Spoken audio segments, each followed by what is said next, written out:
السلام عليكم ورحمة الله تعالى وبركاته. مرحبا متتبعين قناة فايزة غالي. اليوم تدابير من نوع خاص، تدابير اللي غادي تنفعكم في الحياة ديالكم، وايضا غادي تحميكم من هذا البرد هذا ونزلات البرد.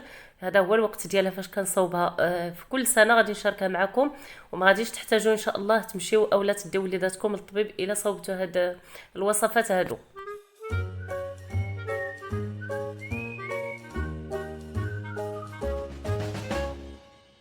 وعلى بركة الله غادي نبدا معكم في الوصفة الأولى، واحد الوصفة اللي هي زوينة وكتنفعنا للسعال الجاف أولا هاد السعال اللي كيكون في هاد الوقت هذا ديال البرد اللي كيشد الأطفال ديالنا أولا حنا ككبار.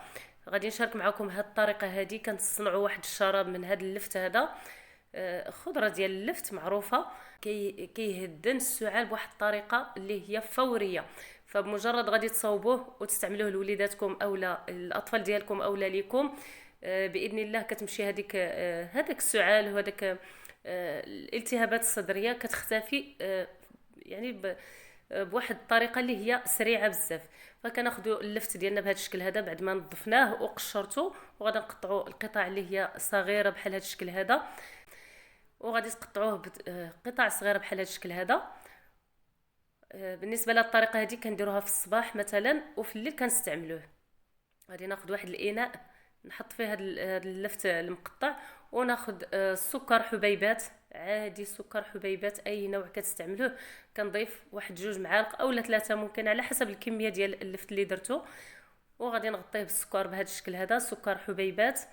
وغادي ناخذ البلاستيك الغذائي اولا تكون هذا الاناء يكون فيه غطاء خاص به، ونحكموا الاغلاق ديالو، وغادي نحطوه هنايا. غادي نشارك معكم الطريقه اللي خليته تقريبا واحد 6 ساعات هكا باش نسالي معكم التصوير. اما هو في الاصل كنصاوبوه في الصباح، وفي الليل كيشربوه الاولاد الصغار اولا حتى الكبار، يعني كل مصاب بالسعال.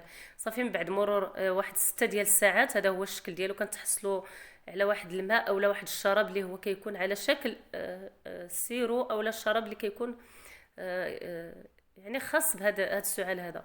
القوام ديالو كيكون ثقيل. انا غادي نصفيه بهذا الشكل هذا، ندوزو في واحد المصفات. يعني كل ما خليتوه مده اللي هي من الصباح حتى الليل، كل ما كيعطيكم كميه ديال هذا المحلول هذا اولا هذا الشرب كيعطيكم كميه اكثر. صافي نحاول نصفيه مزيان، وصافي غادي نتحصل على هذا. كما قلت لكم الا زدتو خليتوه مده اللي هي طويله كتختفي هذوك الحبيبات ديال السكر، ما كيبقاوش. هو الشرب اللي كنتحصلوا عليه ملي كنتحصلوا على هذا الشرب كنعطيوه للابناء ديالنا في الليل قبل ما يدخلوا للنوم، يعني يشربوا هذا السيرو هذا ويمشيو ينعسوا ان شاء الله. بالمداومه 3 او 4 ديال الايام كتختفي الكحبه اولا السعال. وندوزو للوصفه الثانيه اللي اكيد غادي تنفعكم، وفايت ليا كنت شاركتها معكم في فيديو سابق ولقات نجاح كبير والتجارب اللي هي مشجعه. هذا العلاج هذا غادي يكون ديال الالم المفاصل اولا الالم ديال الركبه اولا الظهر اولا اليدين، يعني المفاصل بصفه عامه. غادي نحتاج واحد الكميه ديال زيت الزيتون اللي تكون حقيقيه وتكون نوعيه ممتازه، وغادي نحتاجوا مسحوق الزنجبيل يابس اولا يعني يابس، وكنطحنوه كيولي بودره اولا غبره على هذا الشكل هذا. ناخذ واحد الملعقه وكتبقى الكميه كتحكموا فيها على حسب نتوما واش كتستعملوا. جربوها وان شاء الله عاوتاني كتبوا لي في التعاليق، لان بزاف ديال الناس جربوها وسلقت معاهم. هنا مباشره كنديه الفوق النار عافيه اللي هي مهيله، نار متوسطه، وغادي نستمر في التحريك ديالو باش ما يتحرقش وهو كيغلي هذاك الزنجبيل مع زيت الزيتون. هاد الوصفه راه قديمه ودائما كنصاوبها في هذا الوقت هذا. وايضا كما قلت لكم غادي نحط لكم الرابط ديال هذه الوصفه هذه وتشوفوا الى قريتوا التعاليق التجارب ديال الناس اللي داروها، وايضا لقاو عليها استحسان. غادي نبقى نحرك وانا عافيه اللي تكون نار تكون متوسطه اولا منخفضه باش ما يتحرقش لينا هذا المسحوق هذا. وكنبقى نستمر في الغلي ديالو حتى كيتبدل اللون ديال مسحوق الزنجبيل، كيرجع بحال اللون المسحوق ديال القرفه. هذا هو اللون اللي كنتحصلوا عليه في الاخير. هانتوما غادي نعاود نخليه حتى يغلي جيدا، ما تخليوهش يوصل للدرجه ديال يتحرق. يعني بمجرد تشوفوه هكا تم الطهي ديالو وتبدل اللون ديال الزنجبيل لون القرفه، صافي غادي نطفي عليه ونخليه حتى يبرد. وغادي نشارك معكم الطريقه ديال الاستعمال. هانتوما شوفوا الشكل ديالو كيفاش رجع، يعني اللون ديال الزنجبيل ولا بحال القرفه. صافي. وكنحتفظوا على هاد الزيت هادي من بعد ما بردات، كنحتفظوا عليها في قنينه، ودائما عند الاستعمال كنرجوها جيدا اولا نقوم بالتحريك ديالها جيدا باش هكا يتخلط داك الزنجبيل اولا داك الخليط اللي كيرجع لينا للاسفل. ضروري عند الاستعمال نحركوها جيدا عاد نستعملوها. وغادي نشارك معكم الطريقه. السروال اولا بودي اولا جوارب، يعني شي حاجه ديال النيلو هكا. انا خديت هنا، غادي نعطيكم الطريقه بالنسبه للركب. الركبه كناخذ واحد هكا رجل ديال كولون اولا سروال اولا كيف ما قلت لكم بودي اولا هادوك التقاشر اللي كنت شاركت معكم في الفيديو ديال الخاص بهذه الوصفه هذه. وكنقطعوه بهذا الشكل هذا. يعني هذا غادي يجي قياس ديال الركبه ديال الانسان الكبير، يعني انسان بالغ الركبه ديالو. وغادي نحتاجوا بلاستيك غذائي، ولكن تبعوا معايا لان الطريقه ما فيهاش غادي نديروا بلاستيك غذائي ونخليها. كناخذوا الخليط مثلا وكندهنوا على الركبه ديالنا اولا على اليد، على المكان اللي كيضرنا. انا هنايا غادي نعطيكم الطريقه بالنسبه للركب. غادي ندهنوا مزيان، وحنا كنديروا مساج خفيف اولا دلك خفيف حتى كيسخن داك المكان. كناخذوا هذيك هاد لا ايضا تقشيره. من بعد ما غادي نغلفها بهذاك الثوب، كنغلفها بشويه بلاستيك غذائي، ولكن ركزوا معايا البلاستيك الغذائي كنخليوه مده 10 دقائق فقط وكنحيدوه. ما نخليوهش يعني نعسو به حتى للصباح اولا 10 دقائق فقط. كنحيدوا البلاستيك الغذائي وكنخليو هذا الثوب هذا وهذا الدهن ديال الزيت والزنجبيل.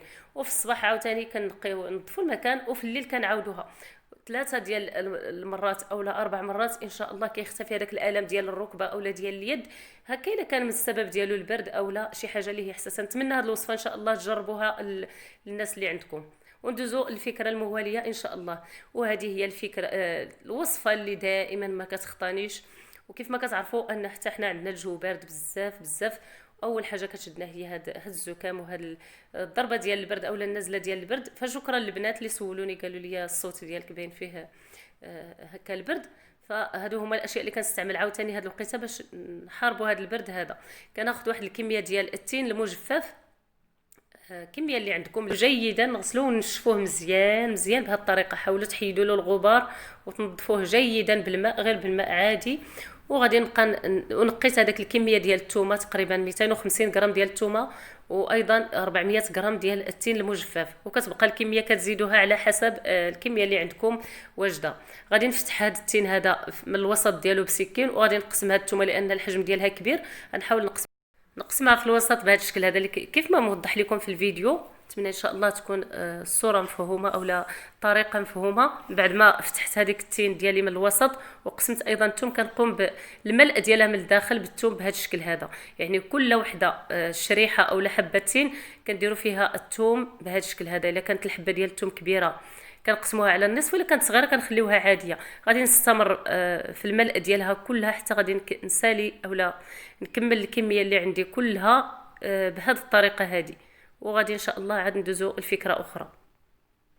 بعد ما كملت الملء ديالها بهذا الشكل هذا كيف ما هو موضح في الفيديو، غادي ناخذ واحد الكسكاس اولا شي اناء هكا كيتعرض للبخار. يعني حنا هنا في المغرب كنستعملوا الكسكاس. وغادي نملأها بهذا الشكل هذا، وغادي نديرها فوق ماء كيغلي، وكنفورها بالطريقه العاديه باش كنفوروا الخضر اولا شي حاجه هكا. ونرد عليها الغطاء ونتلاقاو من بعد ما كملت الفوران ديالها اولا الطهي ديالها. هي هذه الشكل ديالها كيجي عليها هكا. يعني الشكل ديالها كيجي هانتوما كتضغطوا عليها كتلقاو ان الثوم صافي ولا على شكل كريمه. كناخذ واحد القنينات اللي كيكونوا نظاف ومعقمين ايضا. وغادي نحتاجوا زيت الزيتون اللي دائما نوعيه جيده. ونخليو هذاك الثوم ديالنا والتين حتى غادي يبردوا تماما. نرتبهم في هذه القنينات هادو بهذا الشكل هذا. يعني كنحطهم بطريقه اللي هي عاديه. ومن الاحسن في هذه المرحله هذه ما نلمسوهمش بالايدي ديالنا باش يبقاو معقمين، وايضا يبقاو نظاف. بهذه الطريقه هذه بواحد الفرشات اولا بسكين ملعقه حتى غادي نملؤوهم بهذا الشكل هذا. المحتوى ديالي اولا الخليط اللي تحصلت عليه درته في 2 ديال القنينات كما قلت لكم ضروري يكونوا معقمين. وكان نفرغ فيهم الزيت الزيتون حتى كيمتال جيدا وكيتغطى لنا هذاك الخليط بالزيت.